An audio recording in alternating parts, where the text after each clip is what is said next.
Hello दोस्तों, welcome to Toppers Galaxy. Friends, आज के सेशन में हम बात करने वाले हैं DSSB, TGT, PGT और PRT के पेपर 1 से रिलेटेड चीज़ों की। फ्रेंड्स, जैसा कि आप सब जानते हैं, पेपर 1 DSSB में बहुत ज़्यादा इंपॉर्टेंट रोल प्ले करता है। ऐसा कहा जाता है, अगर जिसका भी DSSB में पेपर 1 अच्छा है, डेफिनेटली DSSB की एक सीट उसके नाम है। ठीक है, तो आप समझ सकते हैं इस बात से कि कितना ज़्यादा इंपॉर्टेंट रोल प्ले करता है DSSB में पेपर 1 का। ठीक है फ्रेंड्स, कुछ मिस्टेक्स हैं जो रेगुलरली हम यूज़ करते हैं और जिसकी वजह से हम देखते हैं कि हमारा मार्क्स बहुत ज़्यादा डिक्रीज होता चला जाता है। ठीक है, तो ये वीडियो उन लोगों को डेडिकेटेड है जो DSSB, TGT, PGT और PRT एंड की प्रिपरेशन कर रहे हैं और उनके मार्क्स 50 से ज़्यादा स्कोर नहीं कर पाते वो पेपर 1 में। जो वही लोग ये वीडियो को लास्ट तक देखें, और जो लोग 80 के आसपास भी रहते हैं तो उन लोगों के लिए भी मैं कुछ ट्रिक्स बताऊंगी जिनको मदद करेगा ताकि वो और अच्छा स्कोर कर सकें। चलिए सेशन को स्टार्ट करते हैं। फ्रेंड्स देखिए, ये DSSB में ये पेपर 1 का आपका एग्जामिनेशन पैटर्न है। ठीक है, आप ये 5 सेक्शन रहेंगे, हर एक सेक्शन यहाँ पे आपको 20 मार्क का देखने मिलेगा। ऐसे करके यहाँ पे टोटल जो है आपका 100 मार्क का पूरा पेपर होता है, योर पेपर 1। ठीक है, कुछ इसी तरीके सीक्वेंस से आपका पेपर आता है। मैं बार बार आपको ये बात बताती हूँ, बहुत सारे लोगों को ये बात नहीं पता होती कि अगर आप DSSB का पेपर देने जाते हैं, बाकी सारे एग्जाम्स में क्या होता है कि अगर आपने रीजनिंग के 20 क्वेश्चंस किए, ठीक है, अब आपको लग रहा है कि कुछ क्वेश्चन फंस रहे हैं, मेरा कुछ क्वेश्चन नहीं आ रहा रीजनिंग में। फॉर एग्जाम्पल, मेरे को क्वेश्चन नंबर 5 नहीं आ रहा है, मेरे को क्वेश्चन नंबर 7 नहीं आ रहा, तो मैं सोच रही हूँ कि मैं इसको बाद में अटेम्प्ट करूंगी, तो मैं मैथ्स पे आ जाऊंगी या जीके पे आ जाऊंगी, मैं ये देख लूंगी, है ना। तो फिर वापस मैं सोचूंगी चलो रीजनिंग का मैं क्वेश्चन कर दूँ। फिर कई बच्चे ये सोचते हैं कि चलो ये नहीं आ रहा तो मैं एग्जाम के लास्ट में, मतलब एग्जाम पूरा खत्म हो जाने के बाद जो लास्ट का टाइम बचेगा उसमें मैं ये क्वेश्चन अटेम्प्ट करने वाला हूँ। फ्रेंड्स, DSSB में ऐसा नहीं होता, this is the biggest mistake.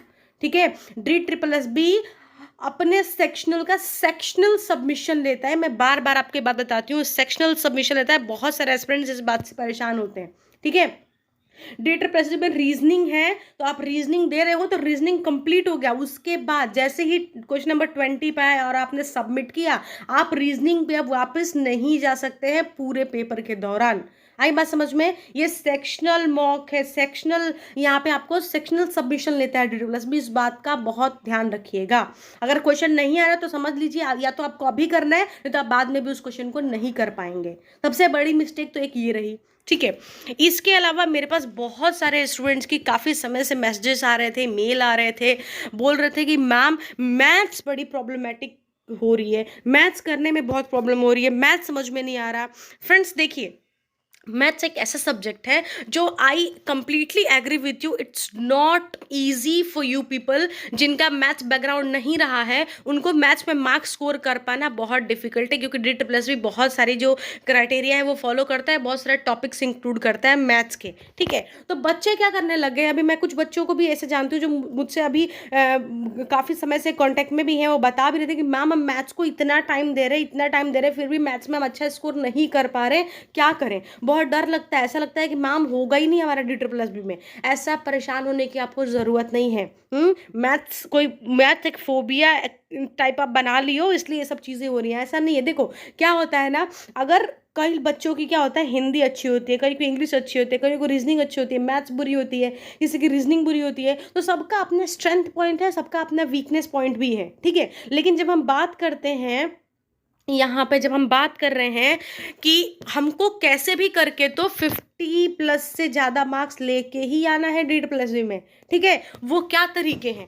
तो फ्रेंड्स देखिए, अगर आप मैथ्स कर रहे हैं ना, आप मैथ्स को भले ही पूरा दिन सोल्व करो, मैं बोल रही हूँ आप 2 मंथ्स लगातार मैथ्स को दो, फिर भी आपको कितना मार्क्स मिलने वाला है मैथ्स में? 20 मार्क्स। इससे ज़्यादा मिलेगा क्या आपको मैथ्स में? मैं बोल रही हूँ, मैंने 2 मंथ्स लगातार इंग्लिश पढ़ा, इंग्लिश में मेरे को मैक्सिमम कितने मार्क मिलेंगे? 20 मार्क मिलेंगे। बाकी के मेरे 80 मार्क कहाँ गए?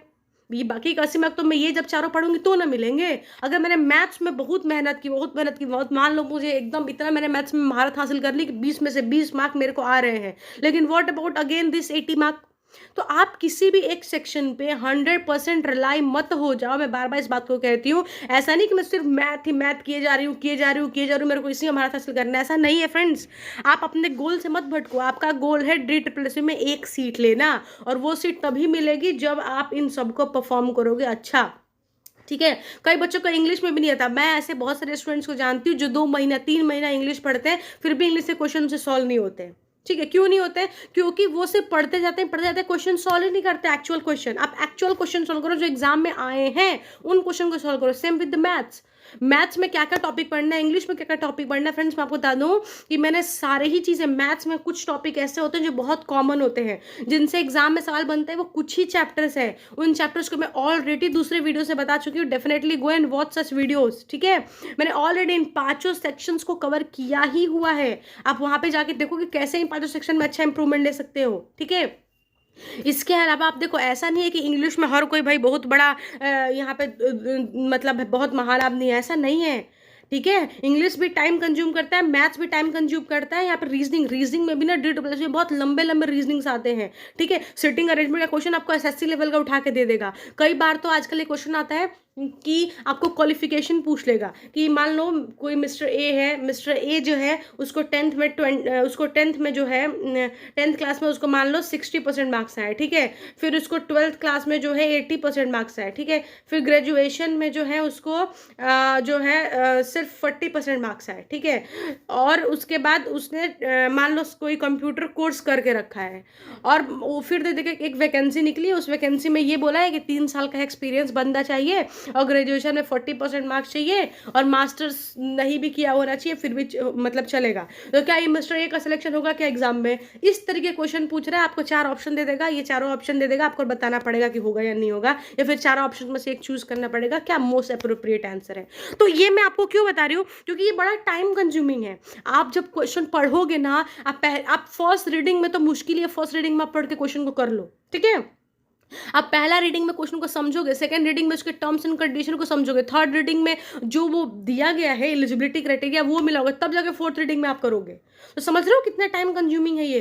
तो आपको इतना टाइम कंज्यूमिंग इसको नहीं बनाना है। आप जब इसको प्रैक्टिस करेंगे ना, तो ऑटोमेटिकली आपका कम टाइम लगने लगेगा इन क्वेश्चंस में। ठीक है, और रीजनिंग के भी क्वेश्चन बहुत अच्छे खासे आता है, आप इसकी भी अलग से प्रैक्टिस करो। मैं बोल रही हूँ बार बार कि PYQ दो, इसकी प्रैक्टिस करो, नहीं होगा बिना प्रैक्टिस के। ठीक है, प्रैक्टिस करना ही पड़ेगा आपको, जीके करना ही पड़ेगा। जीके भी तो 20 मार्क का है, तो फिर आप पूरे टाइम मैथ्स पे दे रहे हो, जीके पे ध्यान ही नहीं दे रहे हो, हिंदी पे ध्यान ही नहीं दे रहे हो।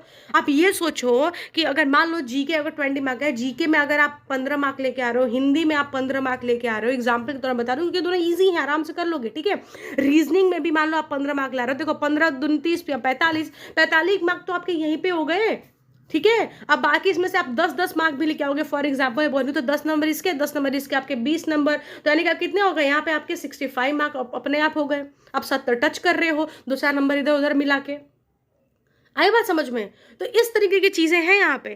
तो आप ऐसा मत करो कि एक ही सेक्शन में आप 100% दे रहे हो, बाकी को नहीं दे रहे, आपको बाकियों को भी ध्यान देना ही पड़ेगा। मैं बोल रही हूँ देना ही पड़ेगा। ठीक है, आई बात समझ में आपको? तो इस तरीके से कुछ चीजें करनी है। आप एवरेज 15 मार्क के चलोगे ना, फिर भी नहीं होगा, सोच लो आप, है ना?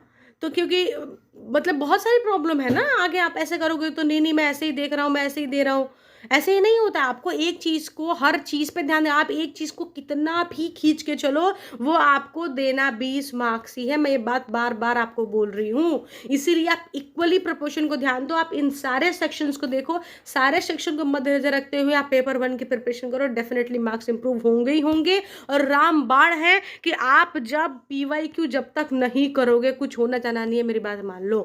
PYQ आपको करना ही पड़ेगा। ठीक है, तो ये कुछ चीज़ें रही फ्रेंड्स, मुझे आपको बतानी थी। बहुत सारे फ्रेंड्स परेशान हो रहे थे, उनके काफ़ी सारे मैसेजेस कॉल्स मेरे पास आ रहे थे, इसलिए मैंने सोचा मैं आपको बता दूं। अब परेशान मत हो, डेफिनेटली परेशान मत हो। कुछ टॉपिक्स हैं वो करो, प्रैक्टिस करो, क्वेश्चंस होगा। कई बार हमें लगता है, हर एक के जीवन में प्रॉब्लम होती है, पता है। कई बार ये होगा कि आप पूरा मान लो मैंने बहुत सारे मैथ्स के चैप्टर पढ़ लिए, फिर मैं जब रियल आ रही हूँ, PYQ देख रही हूँ, मेरे से सॉल्व ही नहीं हो रहा। ये हर किसी के साथ होता है। आप पहले इंसान नहीं हो। सबसे पहले तो इस बात को आप बिल्कुल अच्छे से गांठ बांध लो। दुनिया में आप पहले इंसान नहीं हो जो DSS की प्रिपरेशन कर रहा है। ठीक है, आपसे पहले भी बहुत लोगों ने किया, आपके साथ भी बहुत लोग कर रहे हैं, और आपके बाद भी जो है बहुत लोग कर रहे हैं, करेंगे। तो आप पहले इंसान नहीं हो, इसलिए इस बात को मद्देनजर रखते हुए आपको जो भी प्रॉब्लम आ रही है, वो हर एक एस्पिरेंट को वही प्रॉब्लम आएगी। आपको उनसे आगे निकलना है, तो ही जाके एक सीट आपकी हो पाएगी, सीधी सी बात। ठीक है, तो किसी भी सेक्शन में परेशानी हो रही है, परेशान मत हो, ये प्रॉब्लम हर किसी के साथ हो रही है। धीरे-धीरे करके प्रॉब्लम को ओवरकम करो, अभी भी 1 से 2 मंथ आपको मिल जाएँगे। अभी भी आपको व 1 से 2 महीने मिलेंगे अच्छे से करने के लिए, ठीक है? तो आप अभी परेशान मत हो, अच्छे से प्रिपरेशन करो, डेफ़िनेटली होगा ही होगा आपका। 1 सीट तो आपके हो के रहेगा एग्ज़ाम में, हमको 1 ही सीट से तो मतलब है, बाकी कोई कुछ भी करे। आई बात समझ में? तो बस इसी उम्मीद के साथ आई होप आपको सेशन अच्छा लगा होगा। डेफ़िनेटली वीडियो को लाइक कीजिए, चैनल को सब्सक्राइब कीजिए ऐसे अपडेटेड इन्फॉर्मेशन के लिए। साथ ही मैं आपको बता दूँ कि आप सारे ही गवर्नमेंट कॉम्पिटिटिव एग्जाम्स के मॉक www.toppersgulship.com पे जा सकते हैं, जो फ्री ऑफ कॉस्ट है। यहाँ पे किसी भी तरीके कोई भी चार्जेस नहीं लिए जाते हैं। Thank you so much for watching my friends, keep watching my channel, subscribe the channel for more updates.